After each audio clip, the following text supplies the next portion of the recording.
sleep no longer brought me peace. I had escaped from Vietnam to Hong Kong, but I couldn't get rid of the memories. 20-1 soldiers lay motionless, their ankles bound with ropes, their hands tied behind their backs. North Vietnamese prisoners. At the feet of the prisoners stood a sergeant with a face twisted with anger. The prisoners stared at him unblinking. The sergeant pointed his gun at one of them. Suddenly he kicked the prisoner in the leg. The blow knocked the prisoner back a few inches. The sergeant fired the pistol directly into his face. The captive's head bounced off the ground like a ball thrown from above, and then fell in a bloody mess of brains. The sergeant turned to the next prisoner in line. He tried to escape, came a voice from beside me. "He can't escape. He's tied up." He jerked. He tried to escape. The prisoner quickly said a few words in Vietnamese as the sergeant stood beside him. When he kicked the prisoner in the legs, he closed his eyes. The bullet hit him in the head. "This is murder," I hissed. They cut SGT. Rocky's cock off and stuffed it in his mouth. They did the same thing to 5 other guys in his squad, they told me. And before that, they slowly slit their guts with knives all night long. If you could have heard their screams, they screamed all night. By morning, they were all dead with dicks in their mouths instead of gags. That's not murder, that's justice. Another head bounced off the ground. I shuddered with horror. I was ordered to take prisoners. "There must be 21 of them," I pleaded. "You'll get them. All of them. They'll just be dead, that's all." The sergeant moved along the row, stopping the prisoners who tried to escape. The row of soldiers lengthened, and the sergeant moved farther and farther away. His red face was glowing and heads kept bouncing off the ground. Then he looked up at me. Events of the past haunted me in my dreams.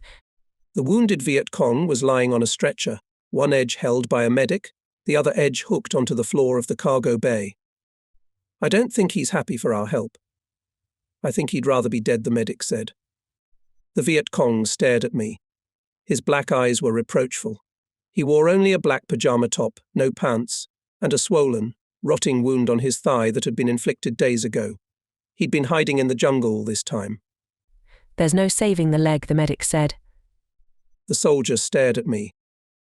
The stretcher rattled against the floor of the helicopter as the medic began to push it inside. The flight mechanic came from the other side and pulled the stretcher toward him. They slid the stretcher under the pilot's seats. As they pushed and pulled the stretcher, the wounded man kept his eyes on me. "Either this asshole has the tripack, or we're turning him on," the flight engineer joked. He pointed to the wounded man's crotch. Semen-like fluid dripped from his penis and glistened on his thigh. I turned away, feeling his hatred and sensing how vulnerable he was.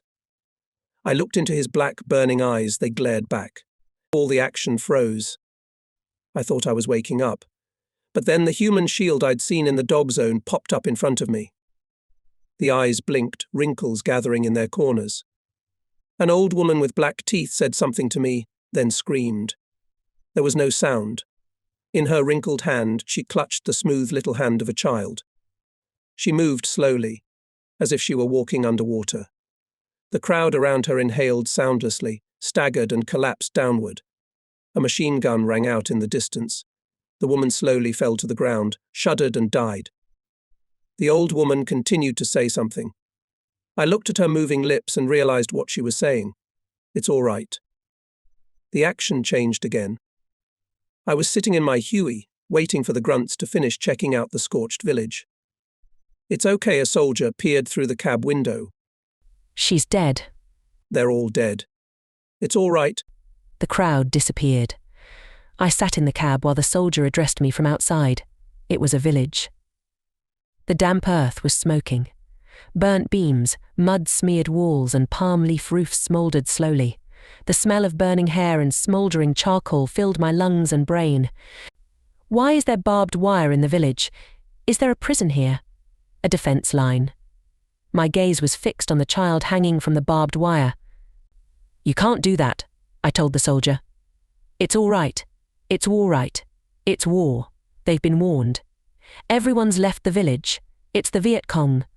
"Is she Viet Cong too?" The soldier was staring down. No, she was unlucky. She was stuck to the barbed wire. The wire was sticking right out of her tiny, smouldering chest. She was dangling from the wire a 2-year-old infant trying to escape the hell that had descended from heaven.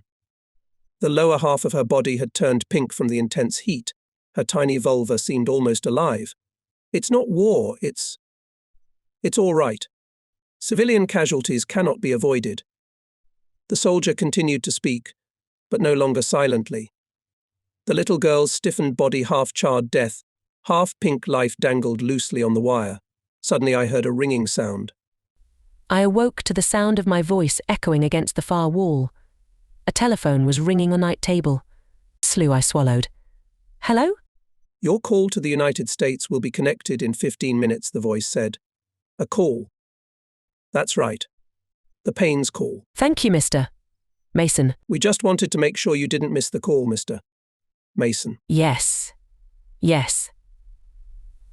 Thank you. I'm here. The operator clicked off, but I held the buzzing receiver in my hand for another minute before I put it back on the lever. I shivered as the cold air from the air conditioner hit me. My sheet was soaked and twisted. I lit a cigarette with shaky hands and sat down to wait for the call. I had these dreams almost every night. I felt better now. As long as I was awake, the dreams didn't threaten me. After 4 such horrible nights, I decided to take an early exit from my vacation and return to Vietnam. The vacation was a disaster. Gary first came to Hong Kong with me, but on the second day he went to Taipei. I had praised him too convincingly about the women there, while the prostitutes in Hong Kong proved to be too experienced, too professional, and too expensive. Ressler packed his suitcase and was off. I wanted to follow him, but when I tried to buy a ticket to Taipei, I was refused on the grounds that I was a member of the military and Hong Kong was listed as my vacation destination, so I was not allowed to leave the city. I never figured out how Gary got past all that bureaucracy, but in the end I was on my own. I didn't have the slightest desire to call a prostitute. I just wanted to talk. Love you, reception, I said. I love you too. How are you? Over Patience replied. Her voice faintly broke through the hiss and whistle of the radio-telephone connection. I'm fine. I was promised I wouldn't be sent on any more combat missions when I get back. Over. Not at all. So, he didn't say over, sir. Oh, Patience said. Over. That's what Doc said when I left. He said the prospectors only send their demo balls out to haul ass and junk. Over. I hope they keep their word. Over. They will. I'm sure of it. This ain't the cavalry. Over. I listened to the howls and echoes of interfering signals, picking out the words. Patience, my son Jack and my family had become ghosts. They too appeared to me in dreams. When we finished talking, when her voice faded into the noise, the thin thread connecting me to home broke. The end of the connection, I said. That's how I sat on the edge of my bed after every nightmare. Everything around me reminded me a lot of my hometown of Delray Beach. There was a beach here. It stretched north and south. There were palm trees, sandy roads, the smell of salt, girls in bikinis, and quiet surf. The time was toward evening, dusk was falling, and the sun glinted on the edges of the wire mesh surrounding the terrace. My table was at the front of the terrace, where I had the best view. There were quiet voices echoing behind me. Vietnamese is a nice language to listen to even if you don't understand a word. Very much like my hometown, tanned dolls in bikinis that looked more like chastity braids walked with pale American soldiers. When it got completely dark, the beach emptied and all the strollers moved into town. Man Joy Kong, I said the smiling waitress. I caught her tense look, typical of Vietnamese, and calmed down when I met a familiar demeanor. What do you want? She asked. I'd like to jump on you like a rabbit. Another beer, please, I said. The girl turned me on in an instant. Perhaps I could find peace in comfort. My consciousness immediately gave out several powerful discharges of conscience. Pervert. Conscience scolded. Married. Demobilized. Didn't have time to get rid of the tripack. Her judgment was merciless. I wriggled on the hook. The waitress bowed and left to get a beer. I smiled, mentally picturing my naked spirit separating from my body and happily sucking her off while she stood leaning over the bar. She returned, radiant, even friendlier, and poured me a beer. Her hand slid over mine and I felt a warm spark flicker between us. My mind savoured the salty, sweet flavours and throbbed in orgasms to the echo of her voice. "Would you like to?" Her voice was cut short by the sudden screech of a gramophone needle, which scooped across the record with a bursting sound and a scraping sound. The waitress threw herself to the floor and rolled under the table. Hearing the cracking of chairs and the clinking of broken dishes, I turned around and saw the Vietnamese scattering for cover. 5 men were curled up under the bar. I was the only one sitting on the patio sipping a beer. A waitress knocked over a chair as she crawled to the back of the patio. All because of the clanking of a gramophone needle? Damn, I thought. I'm the twitchy one. I looked around. Nothing was happening. No fights. People were popping up from behind bars, tables, peering ahead. A normal sound, that's what scared them so much. They didn't believe their city was safe at all. They believed the facts. The Viet Cong were everywhere. Cowards, I thought. Anger came over me. I felt cheated. I raged inside. They really were scared. I sat in complete silence for the next 5 minutes, watching the foam of the surf glow in the thickening dusk. It was only then that the entire bar, patrons, and veranda came alive again. I paid my bill and went to my room. I sat against the wall and thought about the panic in the bar. The age-old question of why the Vietnamese couldn't fight against the Viet Cong the way the Viet Cong were fighting against them seemed very fair. Without the support of the locals, we're sure to lose. And if they don't care, what's the point of us continuing the battle? Clearly, the people in charge of this fiasco saw everything perfectly well. The signs were obvious. Information leaks, cowardly fighters, mutinies within the ranks of Republic of Vietnam soldiers, political corruption, Vietnamese Marines clashing with Vietnamese Marines at Dien Anh, and a massive Vietnamese confidence that Ho would win sooner or later. I pressed a bullhorn into the ashtray. Without American financial and military support, the South Vietnamese government would have collapsed long ago, a predictable result in the absence of popular support. This problem rested on my shoulders as well. In a few hours I was to volunteer to go back into combat and continue to stick my skinny neck in the noose for people who didn't give a damn. All night I stayed up all night smoking cigarettes. As soon as I tried to fall asleep, I would immediately jerk awake and listen to the silence. The next day I returned to Dak To, home. There was a simple war going on here. We were doing our jobs well, giving the Viet Cong a light in almost every battle and chasing them through the jungle. Here I was a soldier of the decent side. The passive, cowardly Vietnamese were far enough away from here to remind me of their indifference. I could continue to believe that we could win by killing as many communists as possible. When I crawled into my bunk the first night after my return, I fell asleep instantly. The next day, Gary and I sat on the floor of our Huey, waiting for the grunts to finish their meal.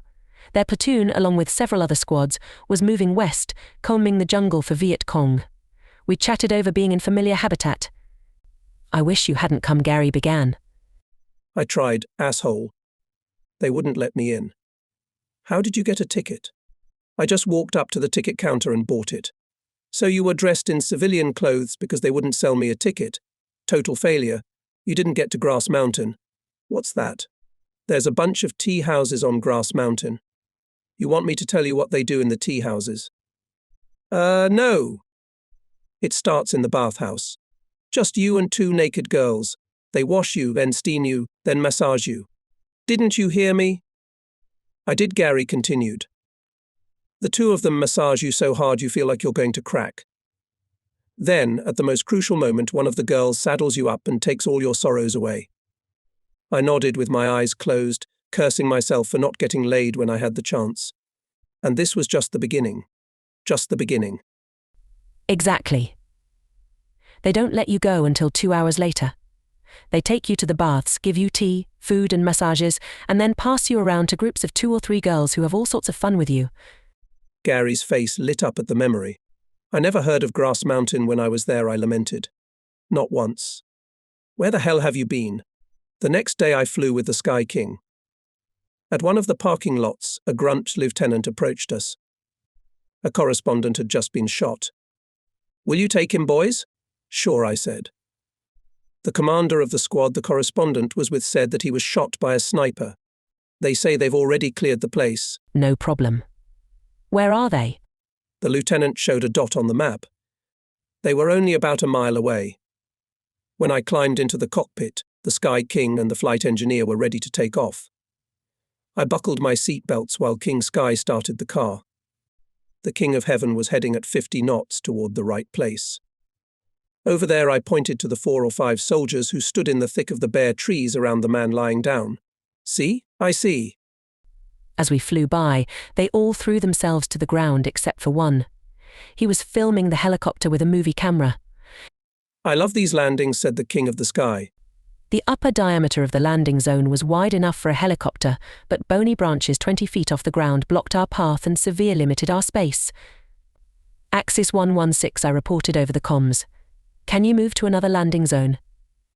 The Sky King circled overhead, peering through the gaps between the trees. Negative, Prospector.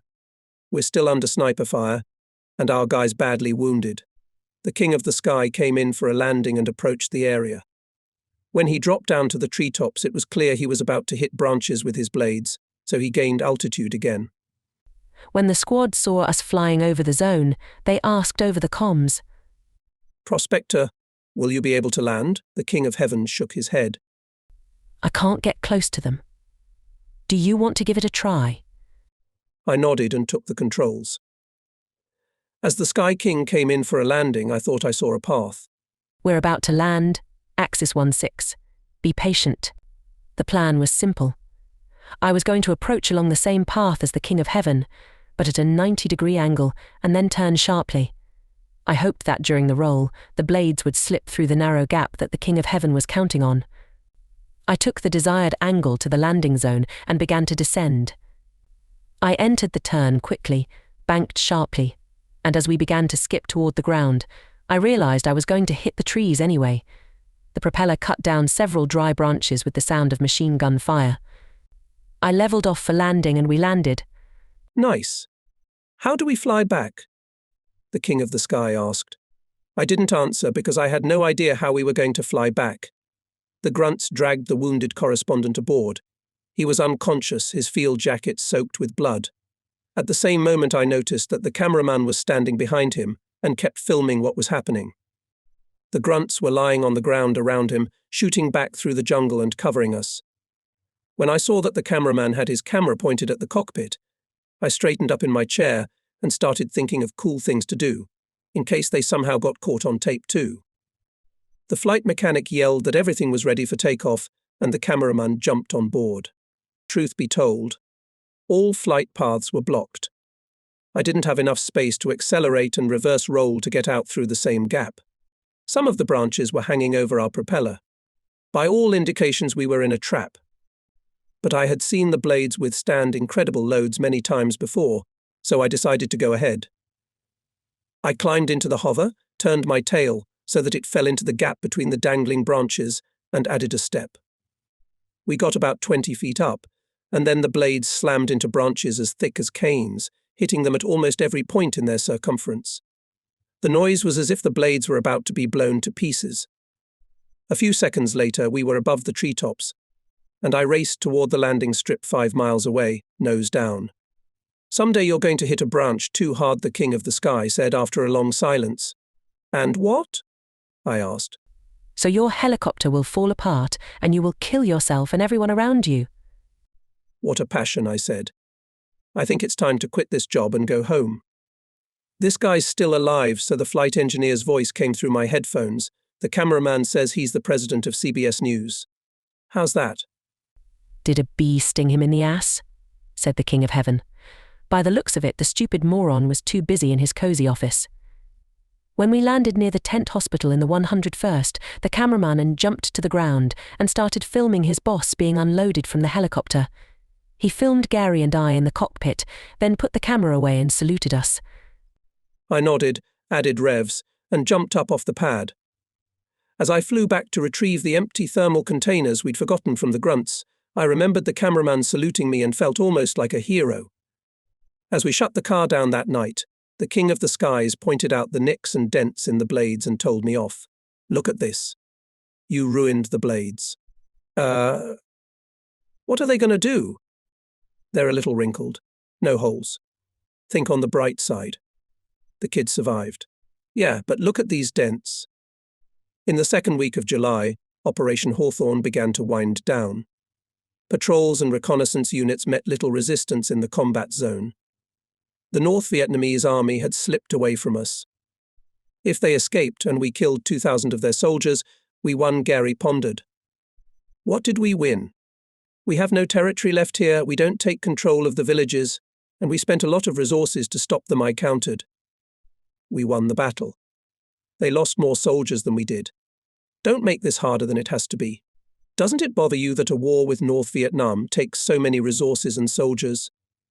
If we were on a level playing field, we'd lose. Yeah, but we're not on a level playing field and they're losing. And best of all, I've only got a month left in the service, so I don't give a shit. Unless they start sending you on combat missions this last month. If they do, I'm going to shit my pants. The first squad simply and without ceremony cleared back to NK, while the 101st decided to end the operation with a parade. Aside from the news reporters, there were no spectators, unless you counted the parade participants as spectators, which they should have been. Hundreds of exhausted soldiers gathered at artillery positions and marched 5 miles to the runway. They marched in formation along the dusty road.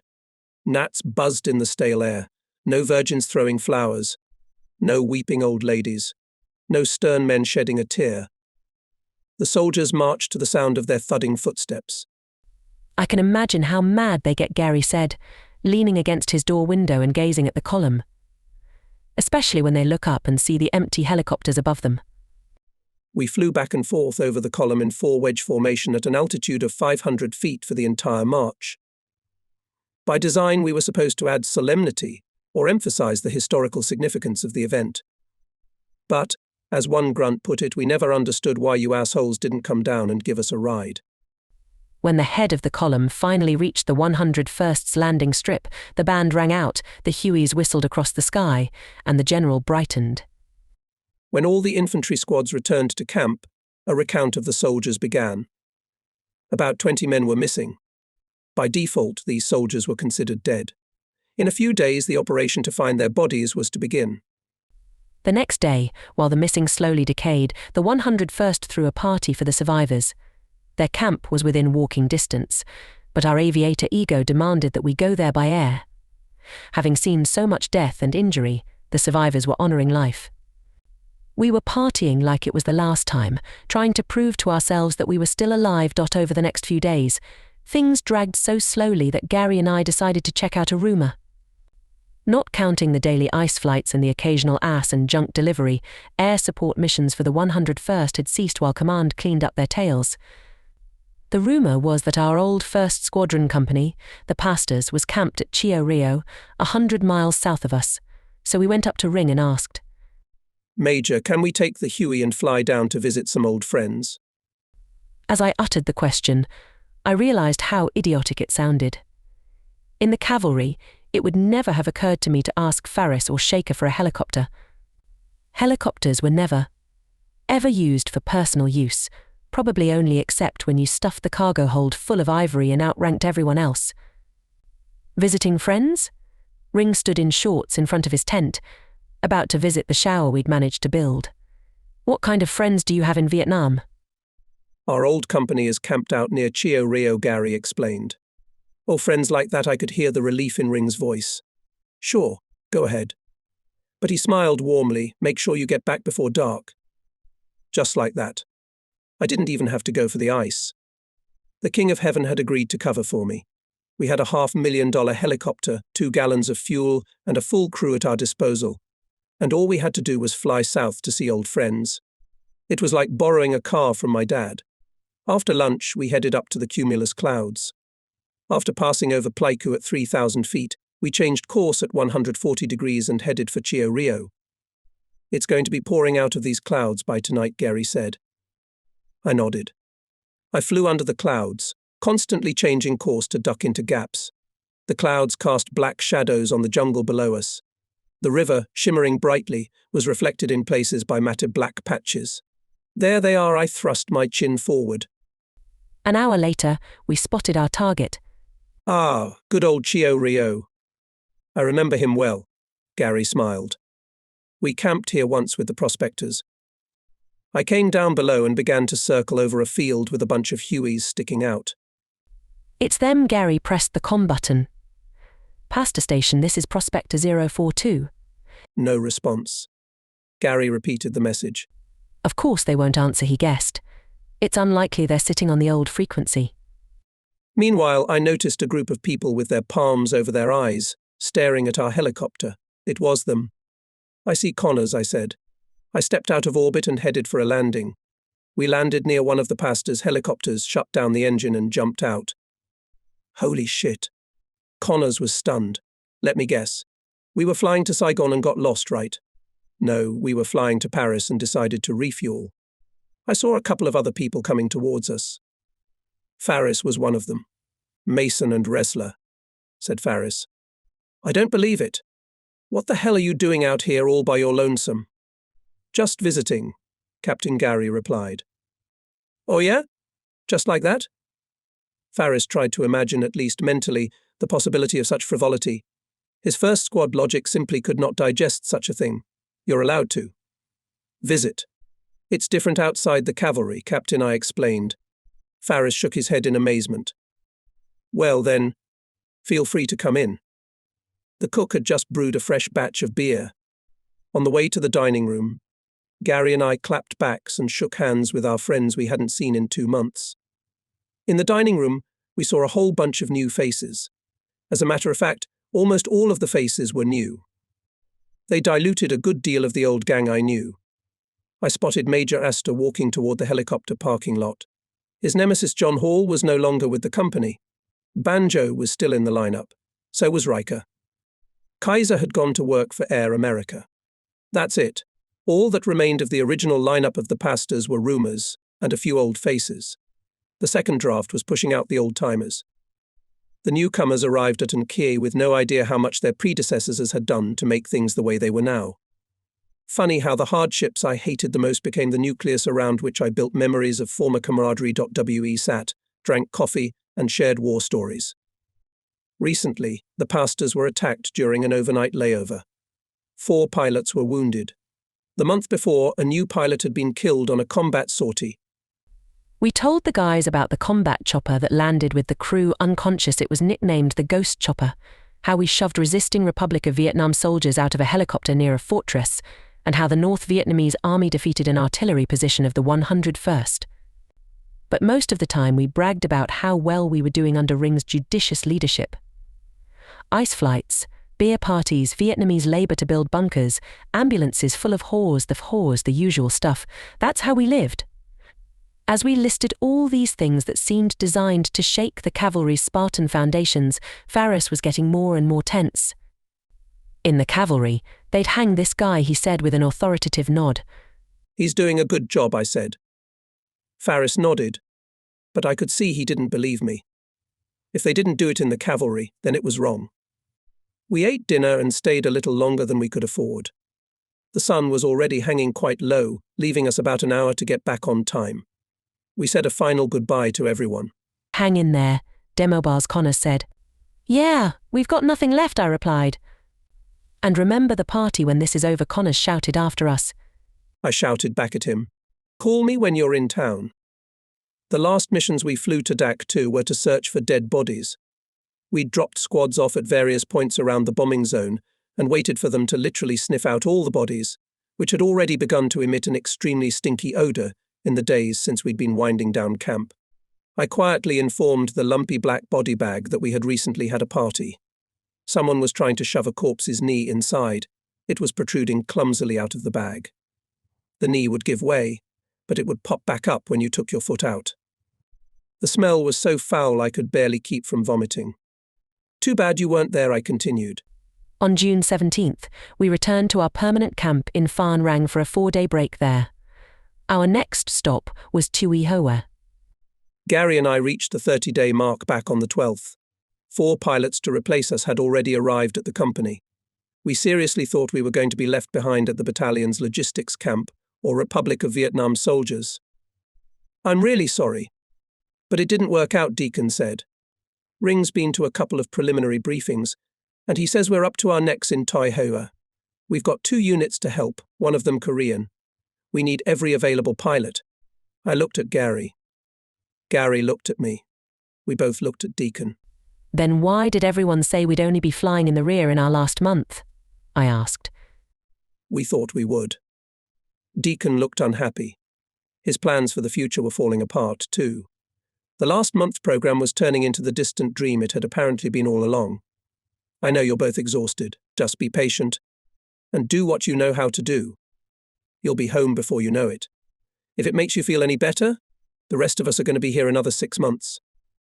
Look, Deacon, I hope you get a break when you get home. Trust me, you're going to need it. Like air, I said. I understand. I'm sorry. Deacon left the tent. I had to start the countdown again. Each sunset brought me one day closer to going home. My mental calendar counted down the moments until it was clear that I was at 0. Adding 25 more sunsets to the calendar was extremely difficult. Listen, I turned to Dr. Da Vinci. I'm tired. I can't sleep at night. I need pills to function. I need a break. Can't you help? I wish I could, Bob. But physically, you're fine. I'm staring at him. Look at me. I weigh less than 120 pounds. I look like shit. 3 more weeks of thinness won't hurt you. It's not that I'm skinny, it's the reason I'm skinny. I'm exhausted. I'm worn out. I want to fly in the rear like hundreds of other pilots do every day. If you tell me you're afraid to fly, I can suspend you. If I tell you I'm afraid to fly, will you suspend me? Yes. Why is he playing games with me, I thought. Why is he trying to get me to admit that I'm afraid? Why can't he just use his professional authority and suspend me for medical reasons? I can't say that. I'm not afraid of flying. I just believe that I, Gary, and any other DIMOB should no longer be involved in combat flying. We each have over 1,000 missions under our belt. Isn't that enough? Can't we get a couple fighters from Saigon to take our place? They'd get some experience, and Gary and I could end up driving big shots around or something. I told you what to do. I can't do that. Okay, but just don't take tranquilizers during the day, Da Vinci said. That was the end of the conversation. Gary and I sat at the table, watching the raucous prospectors' party they'd thrown that night. Neither of us could find the energy to join in. The laughing skull no longer seemed amusing. On the second day of our stay at camp on the beach at Tui Hoa, a storm blew in. 70-mile-an-hour winds carried sand clouds. Tents were being blown out of their places. The Hueys that came up along the beach had to fly sideways. Their noses could only keep in one direction downwind. Gary, Stoopy and I pitched our tent a quarter-mile closer to the ocean than the headquarters tent stood. We returned from a flight out just as Stoopy was struggling with the tarp flapping in the wind. Blankets, mosquito nets, and clothes were carried across the dunes like tumbleweeds. Jesus Christ, Stoopy. Why didn't you hold the tent up? Gary yelled. There's a real sandstorm here, just like in the movies. Stoopy grinned, tossing sand with a shovel into a pile that he thought would serve as a protective berm. Shit, I said. Let's pin this shit down. The wind rips out the tent pegs, Stoopy explained. So we'll nail the dead guy, I shouted into the wind. What the fuck are you talking about? Gary yelled. He wrapped a towel around his head and neck to protect himself from the sand. A deadman is a weight you bury by tying a rope to it, I explained, squinting. We can tie ropes to sandbags and bury them. That'll do. Let's get to work, Stoopy shouted through the wind. Stoopy filled the bags with sand while Gary and I spun around the tent, tying ropes around them and burying them. When we were done, the tent was standing, curving inward on the leeward side. It was shaking but holding. We crawled inside to shake all the gear off the sand. The salty sand stuck to all the stuff. My rifle rattled as I slid the bolt. I watched Gary, who was whipping out his mattress with a towel, trying to brush off about 10 pounds of sand. Stoopy was lying on his bunk in the middle of a mixed pile of blankets, clothes and sand, nibbling on another bar of chocolate. Stoopy, don't you want to brush the fucking sand off your junk? I asked. In a minute it would all be sand again. I shook my head in disgust. It will be. I'll shake it all off before I go to bed tonight. You're a pig, Stoopy Gary said. I? Stoopy asked. Somebody's got to be a pig. Gary and I laughed. Stoopy's grin revealed chunks of chocolate between his teeth. I only had 2 weeks left and I couldn't stand guys like Stoopy anymore. But I knew he didn't have anything bad on his mind. He was friendly, he really wanted to be a good pilot, he wanted the Americans to win the war, and he didn't show his fear during combat sorties. The problem was that he was a terrible pilot, professional co-pilot as we called them. He was overweight, he was a slob, he was a stinfantile, and he was a total disaster. In the parking lot at DAC 2. He managed to unload a lighting helicopter by throwing flares right out the door. As luck would have it, the rocket cartridges were tied to the floor of the cargo hold by their ignition cords. When they were pushed outward at 2,000 or 3,000 feet, this would normally cause an automatic ignition. But Stoopy was unloading the helicopter on the ground, and soon he was enveloped in a huge cloud of white smoke and blinding flashes of magnesium. Oddly enough, he was unhurt. He also became famous with us for not knowing how to hold his position when flying in formation. During his first few months with the prospectors, he was nicknamed the Smiling Menace. Clearly, when the battalion asked Pepper to send its best pilot to Saigon to fly the top brass, Pepper sent Stoopy. All the pilots were ordered to vote for Stoopy as the best pilot to be taken to Saigon. Ring gathered all of us together and instructed us to vote for Stoopy. We're already short on pilots, so the battalion will get someone I can afford to let go, explained Ring. Stoopy Stoddard is someone I can afford to let go. Gentlemen, you vote for Stoopy, and we'll finally get down to business. I first saw the Korean soldiers in the Bongsun Valley and was impressed by their enthusiasm. When we passed the Korean sentries on the bridge, they would stretch out at attention with shouts. When mortars hit us, the Koreans would return to camp with the heads of the Viet Cong and the barrels of their guns. After that, it began to seem to me that we had better just stand back and let the Koreans take over Vietnam. There's a good chance they would have succeeded. At Chuai Hoa, we were to drive Korean soldiers to tasks. At the assembly point, Gary and I watched 5 or 6 Korean Rangers load into our helicopter with food and ammunition in less than a minute. Almost none of the Koreans spoke English, so when the helicopter was ready to take off, a young soldier ran up to us and held out a piece of paper with a list of coordinates. He saluted and ran off. We had to fly by the coordinates, and there the soldiers already knew what to do. At the first stop, a squad of Koreans unloaded their gear in seconds without letting the helicopter even touch the ground. Without a word. At the next stop, the same thing happened. And the next. By 11 a.m., we had completed the distribution of supplies that would have taken us all day if we had flown the American units. The Armed Forces of the Republic of Korea was made up of carefully selected and excellently trained volunteers. They were dedicated professionals who took responsibility for their assigned tasks, and because they were closely supervised by strict teachers, they had to constantly prove their abilities. Which they did. We flew almost every day. The tasks were countless, but I don't remember them well. I was preoccupied with thinking. Gary had already gotten his orders to leave Vietnam and I hadn't. In letters to Patience, I asked her to contact the Pentagon. I went to our administrative office every day. I thought the army might well have forgotten that I was even in the service. On my rare day off, I would drag the dome of an unfurled parachute which Gary and I had snatched from a treetop to the beach. I stretched it out on the sand, making a 50-foot diameter circle out of soft nylon. Taking a towel, I would make my way to the center of the dome, lay down and sunbathe. I wanted to look attractive to Patience. I tried to live a healthy lifestyle. I even quit smoking again, just in case the Lord had mercy and spared me. I heard someone treading on the boards that led to the beach from the tents. I lay with my eyes closed as the sun burned my skin. "Hey, Mason, what are you doing out there?" I lifted my head up. "Getting a tan, sir."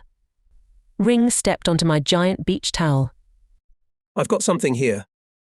"Don't step on it here," I quickly interrupted Thing, who was already standing on the parachute. "Don't step on the parachute. This is my beach towel.